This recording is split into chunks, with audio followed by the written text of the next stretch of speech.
to see for yourselves one of the most amazing events. When is this great experiment made? Impervious to heat, impossible to move. Is it human or inhuman? Gentlemen, do you realize what we've found? It's time for the Geeky Brummie podcast. 5, 4, 3, 2, 1, 0. Hello and welcome to the Geeky Brummie podcast here at MCM Day 2. Joining me, Mr. Keith Bloomfield. Hello, welcome back to MCM. Mr. Lee Price. Hello, welcome back. And providing audio skills, Mr. Callan Danes. Hi.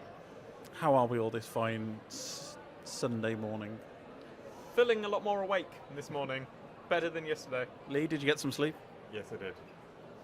Keith, did you not get lost on a bus today? No, it was fine. Mostly train journey, so that's quite good. It's very relaxed. It's been ages since we had a bus life. We need to bring that back. Oh, it's winter. They're starting to get together in packs now for warmth.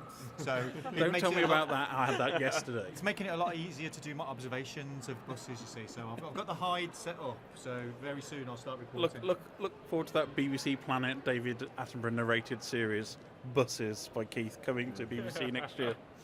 Yeah, it'd be good. It's very tricky to find footage of buses. They're very elusive things. So it's 10 years in the making. This show. Well, it's like you said, they travel in packs. You very rarely see a lone bus. They're always considering the size, and I mean you do get the occasional young pup like a minibus floating around, but they seem to never travel in the same kind of pack.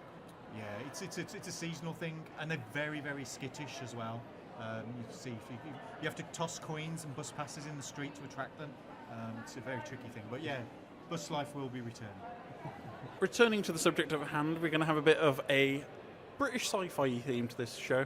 So we have the amazing Doctor Who cast coming up. Well, a few of the Doctor Who cast. You couldn't get all. Not the whole Doctor Who cast. That would just be a convention on its own if you could get every single Doctor Who actor in.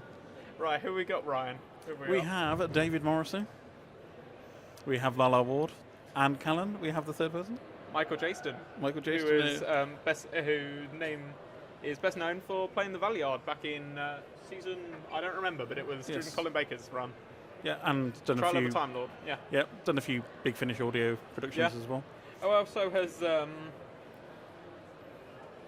Lala Ward. Yes. Yeah, so interesting to speak to them about that, sort of how they... And you may know David Morrissey from a tiny little show that you may not have heard of called The Walking Dead. No, I don't know that one. Wasn't he in an episode of Doctor Who? He was in an episode of Doctor Who. He was also. So bringing it full circle again. Yes, but Who else have we got there? Keeping on a British sci-fi theme, we have Mr. Andrew Lee Potts, who you might remember from Primeval. Yeah, he's working on a few exciting things and hints at some upcoming projects up to come. Yeah, so I think he's doing a few web series nowadays. Yes, he's still working on his web series, The Wireless. Mm-hmm. And The Snarling. Keith, do you want to explain about The Snarling? Yeah, Snarling's a kind of independent UK horror comedy film in the vein of American Werewolf in London, which stars Lawrence Saunders, who by chance happened to be in a DVD extra on a recent Matt Smith collected volume of Doctor Who episodes. So brilliant. The whole Doctor Who thing is there amongst everything. Oh, well, that's good. So coming full circle with Doctor Who. Yes. I'm also going to mention it, mainly because we can rib it. Game have got a giant Fallout 76 bus here. Yes. Which is probably the same size as the Anger focused on Fallout 76 Online at the minute. Oh, that game. There's like so many people down. It's like... I enjoyed it. Not the new Fallout, the old... it's the new Mmerpiga. Yeah, Fallout 76, yeah. Impressively, though, the bus is here on time, so that's quite impressive. I'm taking that away. It's a captive bus. It's a post-apocalyptic game, but the buses are on time. Yeah. It's like King Kong, it's there for display purposes only. It's more it's not so much the buses are on time, it's more that the buses don't move anymore. They're just shells of buses. At least you're guaranteed to find one. Yeah, exactly. It's like an elephant's graveyard with a bus in the middle of the Comic Con. Shall we move on to some actual content now then? Yeah, sure, we'll move on to content. We'll catch you in a little bit. Bye. I want to talk to you about Doctor Who, if that's alright. Yes. So, how do you feel playing... Obviously you played the Valeyard back in... Was it the 1970s? 32 years ago. 32 I years nearly ago? swore then. 32 years ago. How does it feel having people that still sort of recognise you as that role so many years on? It's quite unbelievable. I've got 3 things in my career. One is Doctor Who, which was 32 years ago. One is Tinker Tailor Soldier Spy, which was 40 years ago. And I saw the director, John Irving, who's done a lot of other marvellous stuff as well. And Only Fools and Horses, which was 1992 or so. I'd never have thought, especially Doctor Who, I'd be here all these years later. I've been to America about 4 times, Glasgow, all over the place. I'd never have believed it possible. And the same as Tinker Tailor. I still get nice little repeats for all the stuff I did because I've done all the John le Carré books as well. And it's quite unbelievable. I've done a lot of other things. And then Only Fools and Horses, which I did 8 days of work on. Well, you were just in one episode of that, weren't you? Yes, 1 episode. But I was the one who found the watch. Yeah. So it's absolutely, utterly iconic, as they say. Yeah. I hate that word nowadays. I mean, the other day, for charity, I've got a lot of Only Fools and Horses scripts, and I signed one of them. My son sold it. It was going to a lifeboat charity or something. It went for £750, and my son said, if you'd got David Jayston and Nicholas Lyndhurst, it would have gone for 1,500 quid. But as you just said, I mean, all these years later, and when I was doing it, Doctor Who could have finished because of the nonsense that was going on with Grade. It wasn't just Grade, it was a lot of other people. It could have finished. Yeah. Do you think that sort of, obviously we saw the reunion of the bringing back of Doctor Who in 2005 with the new series, but as well we've started to see, obviously Only Fools and Horses never really went away, but it started to come back with like the movies, and then obviously the Christmas special. But I was in one of the 3 that were classics. Yeah. They did some afterwards which weren't as good. It's still going out on UK Gold, I think. Yeah. It's still all the old reruns of it. Yeah. Was it interesting reprising the role of the Valeyard for Big Finish audio? Sorry? Was it interesting reprising the role for Big Finish with the new audio dramas?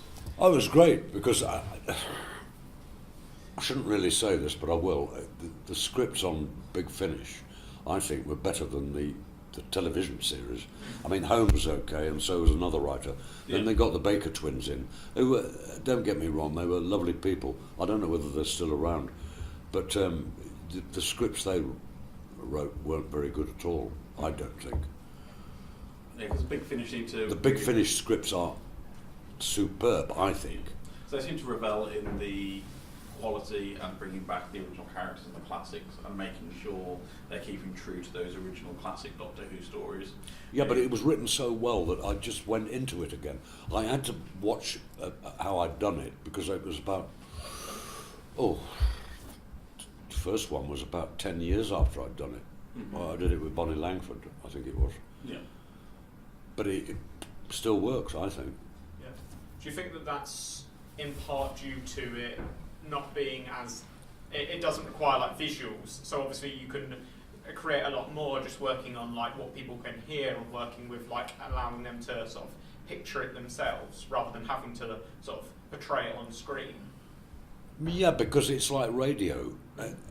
If somebody comes on the radio and said, I'm Alexander the Great, and if their voice is right, you accept them as that. And everybody has their own image of who they think Alexander the Great looks like. So it's easier, but with a Valeyard, it was easy because I'd got the right voice for it. And people just imagined me as they'd seen me on the television, I suppose. Coming back to sort of a new Who, as people call it, how did you feel about, obviously he's left the show now, but Stephen Moffat's decision not to adapt the Valeyard into the modern series with sort of Matt Smith or Peter Capaldi? They should never have even mentioned that the Valeyard was the evil side of the Colin Baker Doctor Who. It was just a stupid thing to do. They were left with it. What was John Hurt playing? Yeah. What were other people playing? And the Valeyard's been mentioned. I've said to a lot of fans who've said that you can't go back to the Valeyard because it's a bit old-fashioned nowadays. And I said, I'm not touting for work, but everybody knows I'm one of the doctors. I sign a lot of things where you get all the doctors and me at the end with a question mark. Yeah. I'm one of the doctors to all the Doctor Who fans, and I'm proud of it. And I'm not touting for work or anything, but I wish Moffat would accept the fact that I am one of the doctors. And it got a bit silly because the Valeyard's been left in abeyance, apart from the Big Finish productions, I think. Do you think, if obviously it's a new showrunner now, and we don't know where it will go after this, but if further down the line they decided, okay, we're going to bring you in, would you go for that? Of course I would, yeah. Well, apart from the fact that you're going to make a hell of a lot of money, but I'd love to do the part again. I think with the new continuity with Chris Chibnall being the showrunner, this is probably an opportunity to revisit some of the possible errors that people feel like Moffat and maybe Russell T Davies made, and this is like a new birth of the show. And how do you feel about Jodie's version of the Doctor? Going where? With the new direction of the Doctor, how do you feel like Jodie's version of the character? Have you been keeping up with the sort of latest season at all? I'm not sure. You see, I worked with Moffat on Press Gang. Yeah. That was one of his first things, and I thought at the time, this guy's got a hell of a lot of talent, which he has. And I like working on that. That was with Julia Sawala and Dexter Fletcher, and it was years and years ago. And I was playing was I playing Colonel X or something? Mm-hmm. But it was, I don't think you could, how could you bring the Valeyard back? Because you'd have to make a whole series about the Valeyard. I think you'd have to just sort of show like the transitioning of the Doctor slightly going down a darker path, but I don't know how you'd split the two then. No. Sort of the Valeyard. But as I said, they should never have written it because it was a silly thing to do, and it's left them with something that's a puzzle. If you look on the website, there's so many blogs saying, why don't they bring... I went to America not long ago, and there are a whole placard saying, bring back the Valeyard. Are you enjoying yourself so far this morning? I love these great big Comic-Con ones because there's so much people watching to do, if you can call them people. I mean, there's sort of costumes and stuff to look at that's just so amazing, and there are always new things to see. And the only thing that's difficult is you're stuck at your table, so you can't get out and actually look around much and see. But a lot goes past you. So. Of course, people love meeting you, I'm sure. Lots of lovely, excited Whovians. I'm curious, when they do meet you, what are the most common questions? What are the things people always they always want to know what your favourite story is. They always want to know who your favourite monster is. I can't tell you how fed up I am with now saying Tom Baker every time. And they often want your help as to which photograph to choose, which I don't mind doing, but really they need to choose the one they want for themselves. Quite a few of the photographs I've got today are from a film I did called Vampire Circus, and so I get sort of Hammer horror film fans as well as Doctor Who ones, which makes a change. That's mostly the sort of stuff they're asking. Picking up on Hammer, obviously that's another glorious legacy to be a part of. I mean, what does it mean for you to be part of a very important piece of cinema landscape? Well, it's odd because at the time doing it, one never had much idea of that. I didn't know anything about Hammer films, and Vampire Circus was it was an oddity in the canon. I think it was very unlike most of the Hammer films, and I don't think at the time anybody thought all that particularly much of it. But like a lot of things that don't do particularly well when they first come out, they become sleepers and they become cults later on. And as I understand it, Vampire Circus is one of those. But I loved it. It was the first job I got after leaving drama school, so I knew absolutely nothing about filming. And I was called every single day for 6 weeks on the shoot and learnt so much from everybody. I loved it. I mean, when you think back in those kind of learning moments, are the ones that stand out the most for you, kind of particular lessons that you very clearly sort of remember picking up? I remember we all had to sit down and have a talk from Mary Chipperfield, whose circus it was that brought all the animals, and she said, you will find that the bars on the cages are very wide so that the cameras can shoot between them. Please do not go too close. Please do not attempt to do what somebody did on a shoot that they were on a few weeks before, where a couple of the crew had a bet that they could pull the whisker of one of the tigers without it waking up, and he lost his arm. You know, those animals move so fast. So actually it was a thrill being around them and being able to look at them. I learnt more about what to do around wild animals, I think, than I ever learned to do about filming. But you just got a chance to watch sort of really good actors working, and that's how you learn. And people were very kind. Robin Sachs, who played my brother, and I, it was for both of us, it was our first job. And Adrienne Corrie, Thorley Walters, Lawrence Payne, all the other people in the film and the crew were incredibly kind and patient, and I think rather enjoyed having these two little newbies around to tell them how to do stuff. So we were lucky, very lucky. I think obviously Doctor Who is unique amongst all of the franchises that are celebrated here in its longevity, and the way it seems to continually be evolving for new generations. I'm curious if you've had a chance to watch any of our most recent Doctor's work and how you feel about it.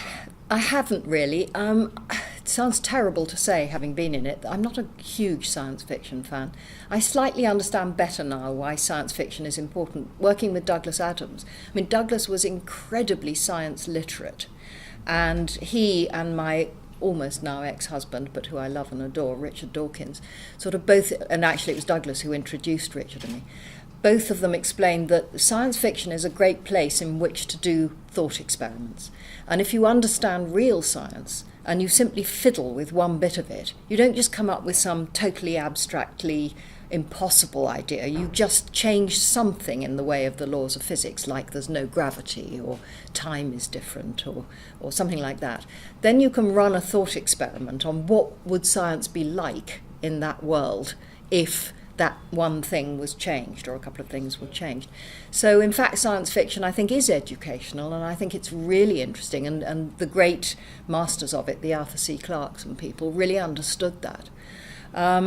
So I'm sort of sad that I don't in fact watch much of it actually, and I haven't seen any of the newer Doctors, mainly because I actually don't know how to watch television anymore. I've got this unbelievably complicated setup at home where I can watch Netflix and all those other things and watch movies, and I can even do DVDs, but getting BBC 1, 2 or 3 and the sort of basic channels I now find more or less beyond me, and I kind of slightly hanker for the old days where you just pressed a button on the actual machine and you got the programme you wanted to watch, because I don't know how to do it now.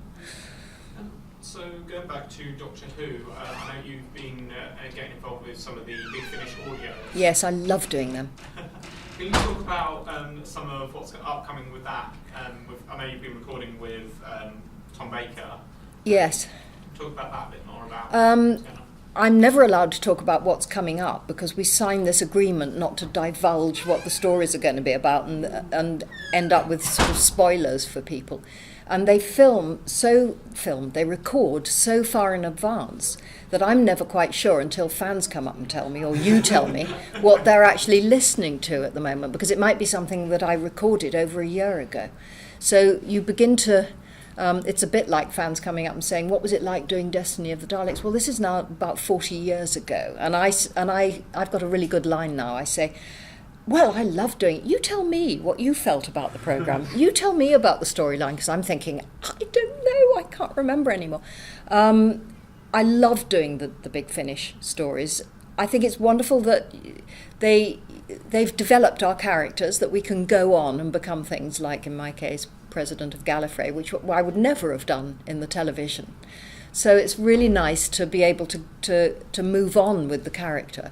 But also, the thing I love most is that you get to work with members of the cast who you've never worked with. I meet them on these conventions. I meet people like Louise Jameson and Colin Baker and so on. But Big Finish gives me a chance actually to work with them.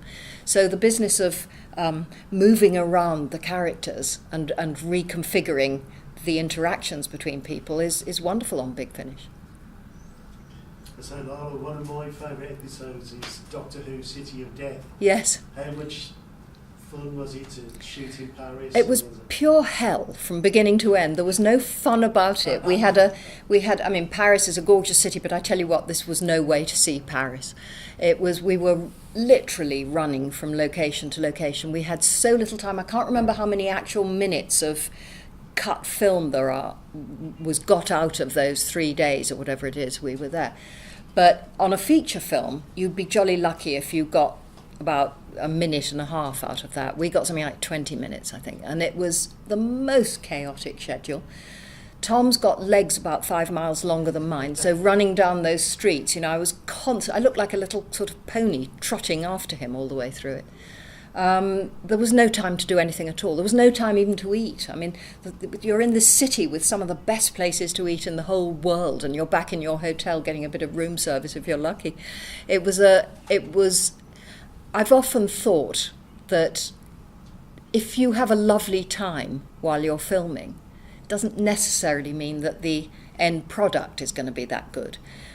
Conversely, and it's often the case, if you've had an absolutely awful time in the filming, often the end result is fantastic. And the point of it is that the programme, when it's done, is worth watching. The point is not that I had a good time in Paris.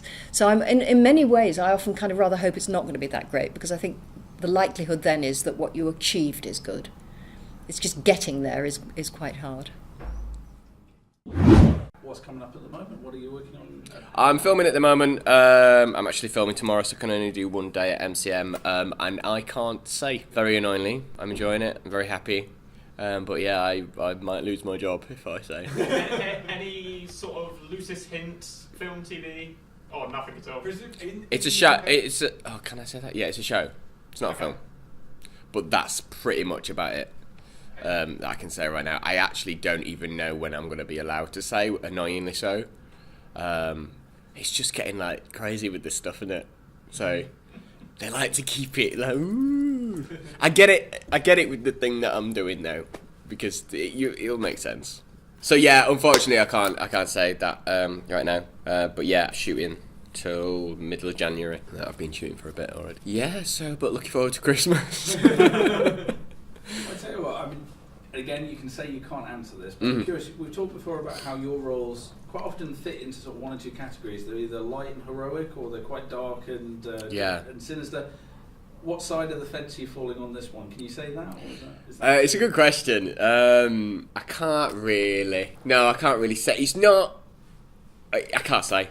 I've tried to see how hard I tried then. But yeah, obviously with The Innocents, now The Innocents is off, and I couldn't speak about that for 6 months. Yeah, that was obviously, I was falling on the darker side with The Innocents. But this, yeah, I wouldn't say dark side. I'm so scared of saying that. Perhaps we should move on. You've got a few film projects coming up next year. Yeah, have I? What? Go on. Welcome to IMDb, you know. Oh, IMDb. Do you know, I'm connected to some stuff on IMDb that I've never even heard of. Because you can't... they do it. Then people put your name up and you're like, what is that? It sounds great, but... Yeah. No, I shot a few films this year, which should be out next year. Yeah, Homeless Ashes and Chestersburg and stuff. That's it. Yeah, so yeah, I am involved in Can you talk about those two? Yeah, what do you want to know? What the sort of... Chestersburg is a really interesting one. It's a comedy. It's like a docu thing, a mockumentary, and it's about a guy called Chestersburg who is that his last name? I think it's his last name. He basically owns a plot of land in England and makes murder legal there. So it's like The Purge mixed with the Great British Bake Off. It's actually very, very funny. I play DCI Waits, who's an absolute of a cop who thinks he can control it all and this, that, and the other. So, and loves the fact that he's having a documentary made So he loves being in it. So there's a lot of scope for a lot of fun in there. It was a low budget thing that the director raised money for, crowdfunding and stuff. But as soon as he sent me the script, I absolutely loved the concept. I thought the concept was just funny straight away. You laughed as soon as I said it. So he's onto a good thing there. So hopefully it comes to fruition. But he's spent 2 years making it, and he's worked his butt off. So yeah, that was good to be a part of that. I like to get involved in the things like that mean something to people, because I do the same, and I ask for favours. So when people come to me and say, "Will you do this low budget film?" I obviously give it a shot all the time. Yeah, time dependent. So yeah, so in that, and then yeah, obviously in something else. There was one other one. Homeless Ashes. Yeah, that's another interesting one. That's kind of a funded film that came from the guy wanting to raise awareness, about the homeless and stories behind. Everybody's got a different homeless story, and it follows this guy's journey becoming homeless and all the people he meets on the way, and I am one of those people. So Jayston Fleming's in that as well, which is nice because he was in Primeval with me. He keeps cropping up into my life. So turn over and he's in bed like, all right. Me and Fleming have been mates for years, so it's good to kind of work on another job with him. But yeah, I think and also the wireless next year will be my last year of doing my web show. So there's 2 episodes left, and then I'll be done, and it's taken me 5 years to do. So thank God.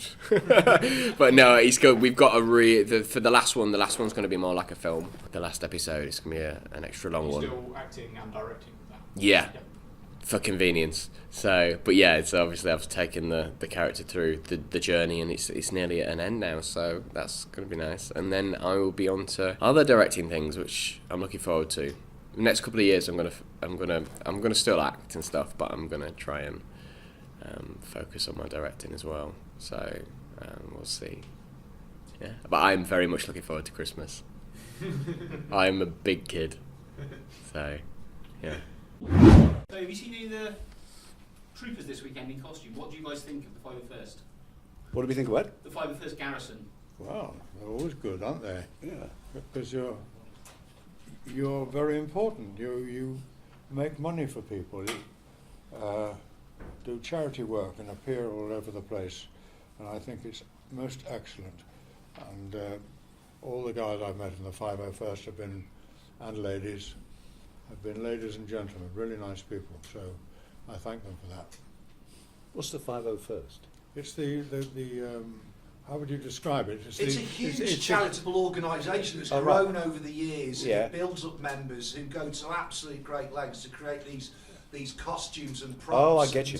They're all the stormtroopers. Absolutely, I understand. I understand. A lot of those costumes in there that we're seeing out there. A lot of them will be. Oh, right, okay. You're a bit like malaria. You're all over the world. Everywhere I've been. I think you're more fun than malaria. Yeah. But you see more I've been injected. I'm all right. Oh, yeah.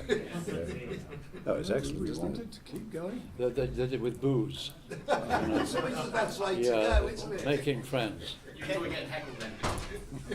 Ken, I heard a wonderful rumour years ago, and you may know if this is true or not, that George Lucas liked your character so much that even though you got taken out by an A-Wing in Return of the Jedi, that he thought, his headcanon was that you survived. Have you ever heard that? Never in my life. Whoa! No, I was only in, as written in Empire, but he said there was a sort of fan response to the character, so he said, "Do you want to be in the next one? I've no idea what you're going to do. Come back." And I said, "Okay, yes. Does Dolly Parton sleep on her back?" And I did, and I sat there whilst they rehearsed Jabba the Hutt, and he wrote a scene, saying, "There you are, Ken, another one next week. I've no idea what it's going to be." It's good. Was a lot of that on set then, improvisation of scripting as it went along? Or Sorry, was there a lot of rewriting of scripting as it went along? Because of course we're meant to believe that the movies you always do fifth rewrite that's been shoved under your door at midnight the night before when you were asleep, and you wake up to, "I'm not doing the scene I learned. I'm doing this bloody thing." And then you start work and it's rewritten again. Yes, that's the breakfast version, isn't it? Breakfast, and then they cut version. it in the edit. Yeah. And you're just left raising an eyebrow. Yeah. Which may well be much better. Have you found that in all film and TV you've all worked on then?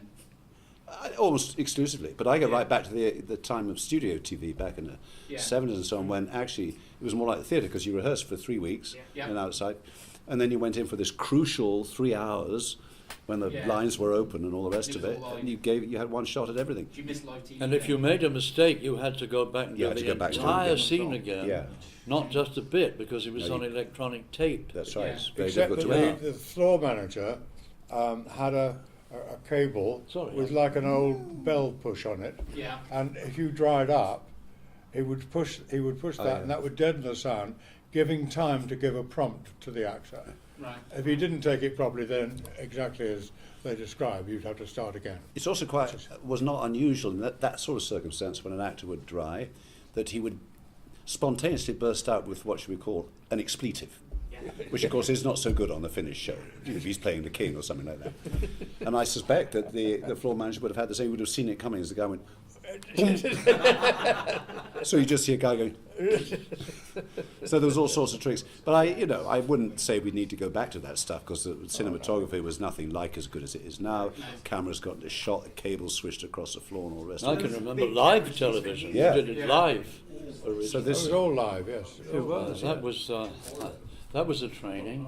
Was it a better challenge for you then to do live than it is to do then? I never did live, but I did that kind of recording, which is almost the same thing. But was it just frightening live?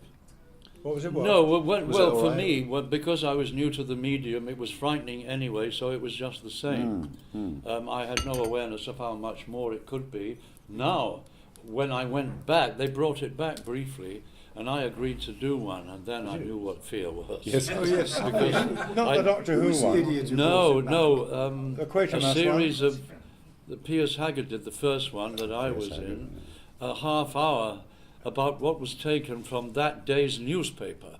Oh, yes, that's right. And so the writers, 3 of them, Really sat in a current. room and handed you the scenes as they occurred to them, and between 9 o'clock and 10 that evening, you went on doing it. Sounds like Drop the Dead Donkey. It was called 11th Hour. It was a series called 11th Hour. Then I knew what fear was. And this morning, it's coming back. Was that just the shakes from last night?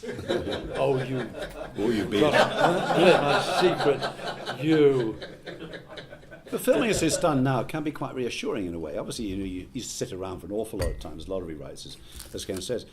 But on the other hand, if you shoot the same scene from 20 different angles, you're pretty sure that the editor's going to get something that's good. You don't, Yeah, well, you think so. So you don't worry so much when you go home and think, did I do that all right? Because you think, well, I did it 20 times. One of them must have been okay, surely.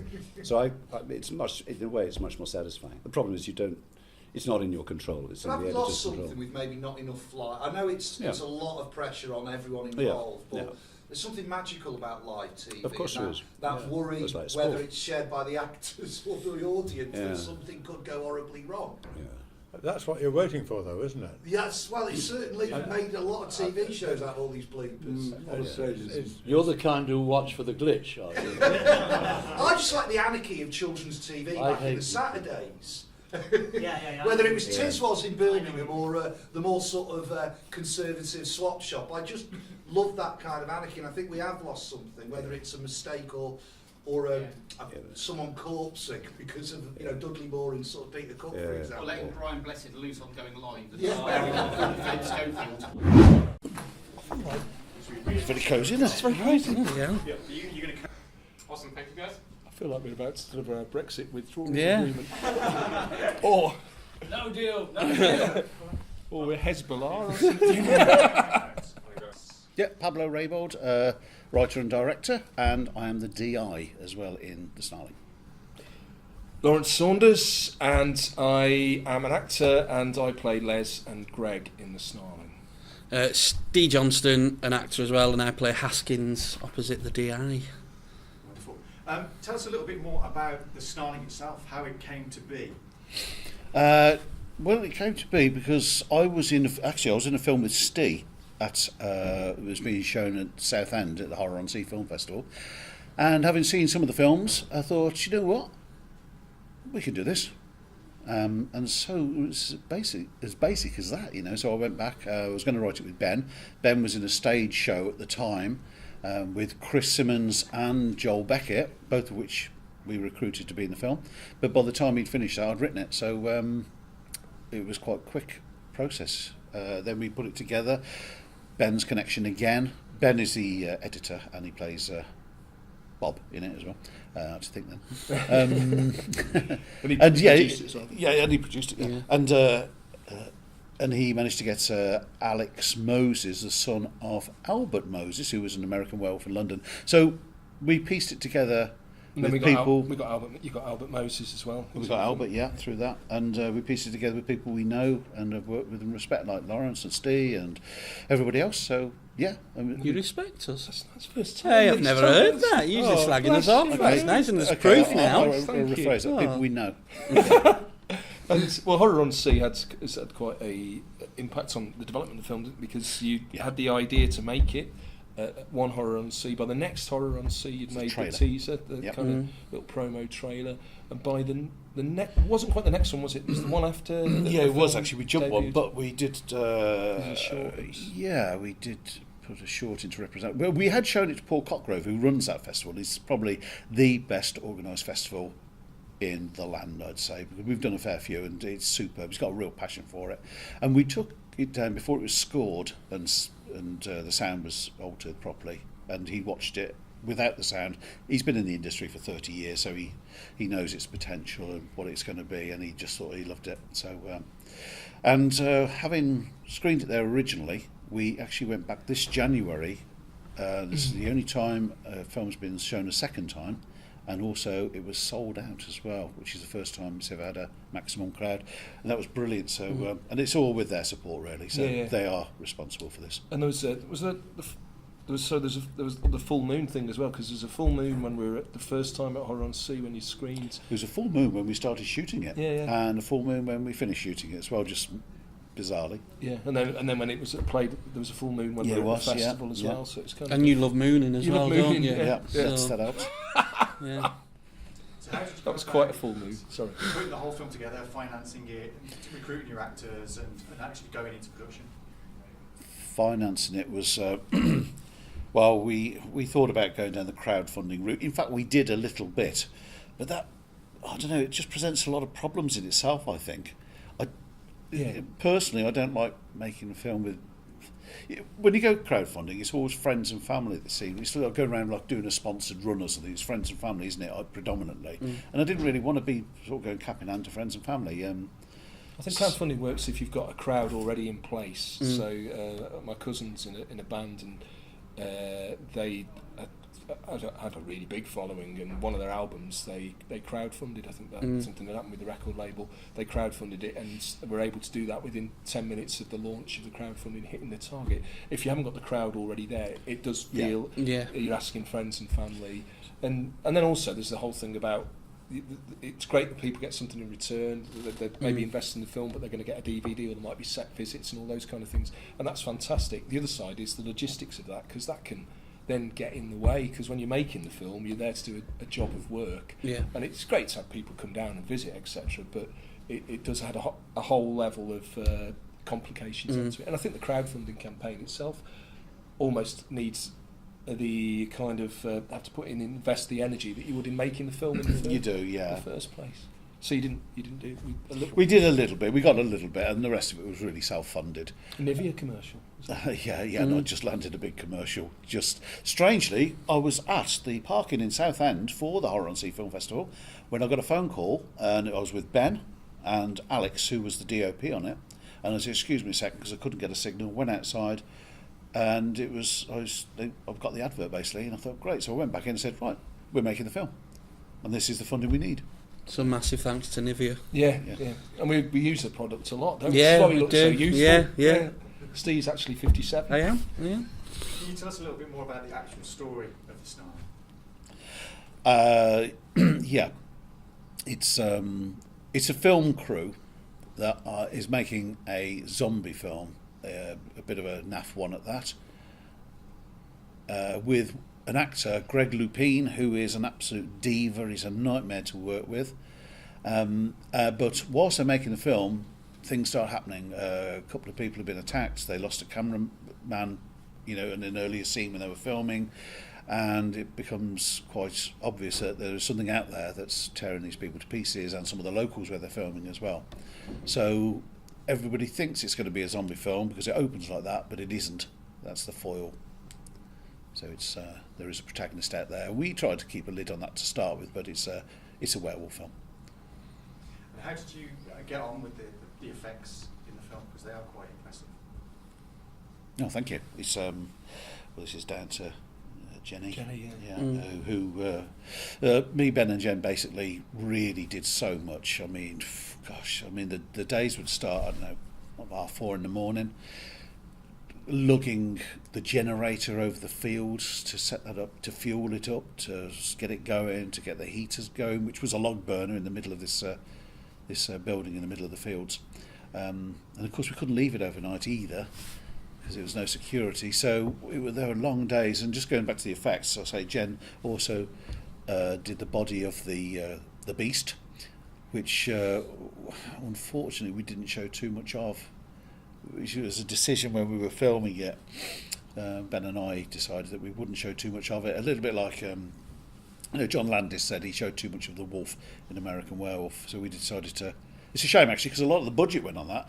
There's £1,000 worth of hair, because it came from America, the same people that did Chewbacca's fur and everything. So it looked bloody good. It did look amazing. And it would look even better if somebody could see it, but we decided not to. Yeah. Yeah, because you went down the route because that kind of builds the tension, doesn't it? And yeah. Yeah. I mean, there's a clip there. Ben was just talking about two frames early on in the film that you see the werewolf, but it's like that, and if you don't know it's there, then you probably won't spot it. It's like subliminal, almost like the subliminal adverts. It's like that bit in The Exorcist, isn't it, where there's just a face pops up of a devil in The Exorcist for no reason, and it just like bam, you're there, and it's like 2 frames. Well, there you go. There you go, right? And a bit like the Fight Club as well. There's the things the edits. Is it towards the end of that? Yeah.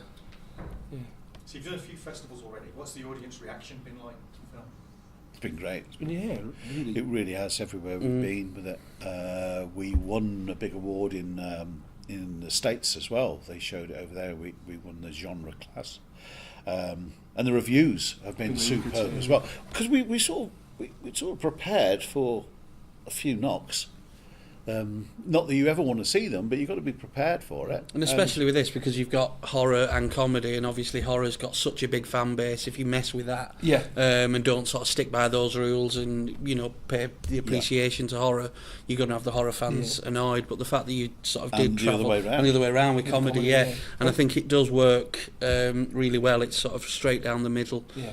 And a comedy's notoriously hard as well on film. There's lots of, I can think of like classic British sitcoms that have been made into films that have not done well at all. But actually, when the film's played at festival screenings, the audiences have laughed throughout, which is jumped a few times as well. Yeah, which is really good, isn't it? Because you don't want to, you don't want to sit there, and sometimes with drama, it's easy to get away with because there's not the big. There's not big laugh moments or the big scare moments, and if there's an audience there sitting there in silence throughout a drama, you're thinking, well, they're really intently watching this and they're getting loads out of it. But actually, with a horror and with a comedy especially, if the audience is sitting there in silence, you've done something wrong. Yeah, it's strange as well with this one. You talked about sitting there watching it intently, and the people who do, they're into it. They're following the story. They're getting the laughs. They're getting everything, and then they watch it a second time, and they think they watched a totally different film because there's so many hidden Easter eggs of gags in there or references. So, just to wrap up, where can people see the Snarling? Well, it's available on Sky TV. You can download that. It's on VOD. You can get it at HMV. They're stocking it on the shelves. Tower Records as well, I think. Zavi, is it on Zavi online, It's on Amazon Prime. Yeah, because we were riding high in the pre-order charts of Amazon before it came out. It sold out. HMV online. HMV sold out. Yeah. Brilliant. Thank you very much. Thank you. Cheers. Thank you for joining us here at MCM Comic Con Birmingham, November 2018. We have been Geeky Brummie. A big thank you to Reed Pop and the MCM team for giving us some passes, allowing us down, allowing us to mess about as we usually do. Keith, where can we find you online? You can find me at hardluck_hotel on Twitters, and just take that underscore out for pretty much everywhere else. Lee, where can we find your internet presence? You can find me on Twitter at The Cheap Ferret. Callum, have you renamed it yet? It's okay. You can either find me at Bubba Goose Audio on Twitter or Instagram, or if I've changed it, you can find me at Bubba Audio on Twitter and Instagram. And then I have my Snapchat, which is Dane's one or something.